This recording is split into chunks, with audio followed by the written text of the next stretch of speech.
পাতলা ঝোল খেতে কার না ভালো লাগে। আমার তো খুব ভালো লাগে, তাই ভাবলাম বানিয়েই ফেলি। এর জন্য প্রথমে প্রেসার কুকারে ওই 3 টেবিলস্পুন মতো সর্ষের তেল দিয়ে দেবো। এরপরে গোটা গরম মশলা দিয়ে দেবো। এরপর দিয়ে দেবো কুচনো পেঁয়াজ।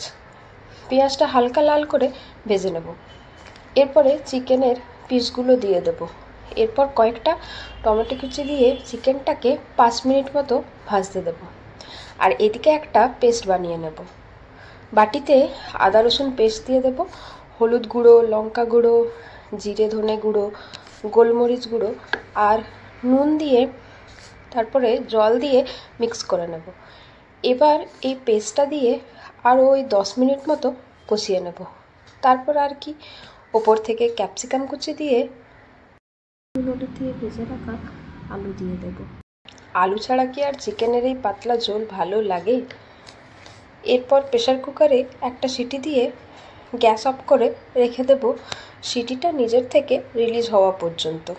ব্যাস, গরম গরম ধোয়া ওঠা ভাত আর এই ঝোল, এক কথায় স্বর্গ। তোমরাও বাড়িতে বানিয়ে দেখো কিন্তু।